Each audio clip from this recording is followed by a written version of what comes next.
اعوذ باللہ من الشیطان الرجیم بسم اللہ الرحمن الرحیم قل اندعو من دون اللہ ما لا ينفعنا ولا يضرنا، اے نبی ان سے کہیے کیا ہم پکاریں اللہ کو چھوڑ کر ان چیزوں کو جو نہ ہمیں نفع پہنچا سکتی ہے نہ نقصان۔ یہ بت کیا نفع پہنچائیں گے تمہیں، کیا نقصان پہنچائیں گے؟ خود اپنی حفاظت کر نہیں سکتے، اپنی مکھیاں اڑا نہیں سکتے، ان کو پکارتے ہو، ان کے سامنے سجدے کرتے ہو، ان کو متھے ٹیکتے ہو۔ اندعو من دون اللہ ما لا ينفعنا ولا يضرنا، خیر بت کی بات تو ہو گئی، بہت ہی بات ہے، باقی بھی اس کائنات کے اندر کوئی کسی کے لیے نہ خیر کے پر قدرت رکھتا ہے نہ شر پر، الا باللہ، لا حول ولا قوت الا باللہ۔ یہ یقین ہو جائے تب توحید مکمل ہوگی۔ پھر کس کے سامنے آدمی سر جھکائے خام کا، کس کے آگے اپنی عزت نفس پیش کرے، اس کا دھیلا کرے؟ کسی کے ہاتھ میں اختیار ہے ہی نہیں، لا حول ولا قوت الا باللہ۔ حدیث میں آیا ہے، حضرت عبداللہ ابن عباس کو مخاطب کر کے کہا ہے کہ نوجوان اس بات کو اچھی طرح جان لے، اگر تمام دنیا کے انسان مل کر چاہیں، اولکم و آخرکم و انسکم و جنکم، کہ تمہیں کوئی فائدہ پہنچا دے، نہیں پہنچا سکتے جب تک کہ اللہ نہ چاہے، اور تمام انسان چاہے تمہیں کوئی نقصان پہنچا دے، نہیں پہنچا سکتے جب تک اللہ نہ چاہے۔ تو پھر یک درگیر و محکم گیر پکارو اللہ کو، کسی اور کو پکارنے کا، کسی اور سے سوال کرنے کا، کسی اور سے ڈرنے کا، کسی اور سے التجائیں کرنے کا، کسی اور کا استغاثہ کرنے کا، دہائی دینے کا کیا فائدہ؟ قل اندعو من دون اللہ ما لا ينفعنا ولا يضرنا ونرد على اعقابنا، اور ہم جو ہے اپنی ایڑیوں کے بل لوٹا دیے جائیں، بعد اذ ہدانا اللہ، جبکہ ہمیں تو اللہ نے ہدایت دے دی ہے۔ کالذی استہوتہ الشیاطین فی الارض حیران، کیا اس طرح کے آدمی ہم بن جائیں کہ جن کو شیاطین نے، جنوں نے کسی جنگل میں بیابان میں اس کی مت مار دی ہو، راستہ بھلا دیا ہو، اب اسے کچھ نظر نہیں آ رہا۔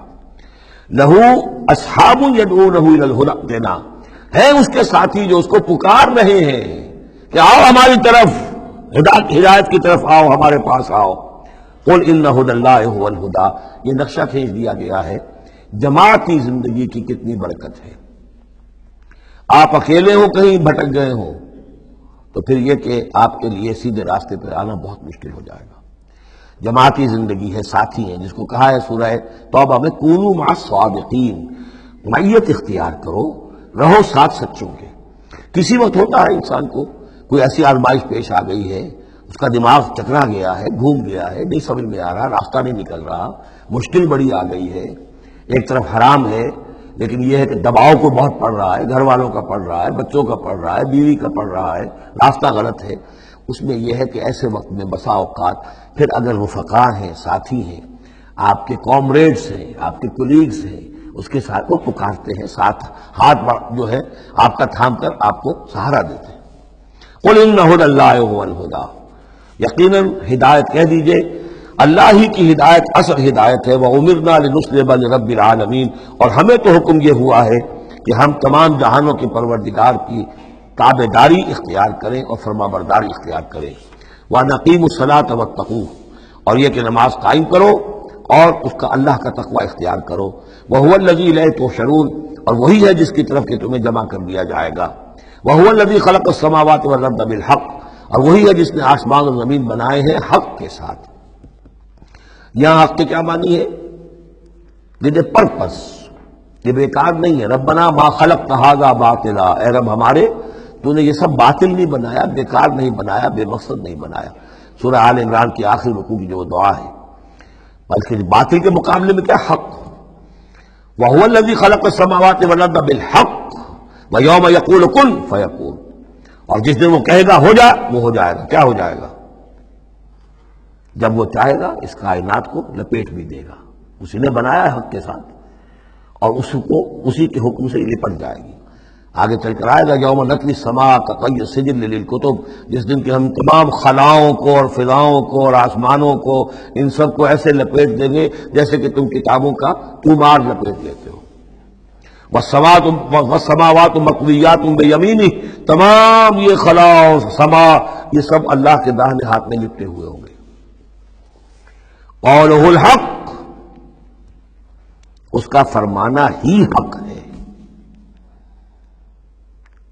اس کا کیا معنی ہے؟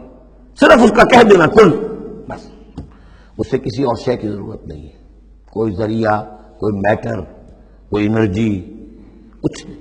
قولہ الحق، اس کا فرمانا ہی برحق ہے، اس کا کہہ دینا ہی برحق ہے۔ کن فیکون، یوم یقول کن فیکون قولہ الحق وَلَهُ الْمُلْكُ یوم يُنفخ فِي الصُّورِ، اور اسی کے لیے ہوگی بادشاہی اس دن جس دن کے سور میں پھونکا جائے گا۔ اگرچہ حقیقت میں تو بادشاہی اب بھی اسی کی ہے، لیکن ابھی جھوٹے سچے بادشاہ بیٹھے ہوئے ہیں، یہ سب جو ہیں یہ سب نسیہ منسیہ ہو جائیں گے۔ لمن الملک اليوم للہ الواحد القہار، معلوم کیا کہ اب بھی اگرچہ بادشاہی اسی کی حقیقت میں، لیکن یہ جھوٹے سچے ڈرامے والے خدا جو ہیں کچھ نہ کچھ بیٹھے نظر آتے ہیں بادشاہ۔ وَلَهُ الْمُلْكُ يَوْمَ يُنفَخُ فِي الصُّورِ، عالم الغیب، وہ تمام غیب کا جاننے والا، والشہادہ، اور کھلی باتوں کا جاننے والا، وَهُوَ الْحَكِيمُ الْخَبِيرُ، اور وہ کمال حکمت والا اور ہر شے سے باخبر۔ صدق اللہ العظیم۔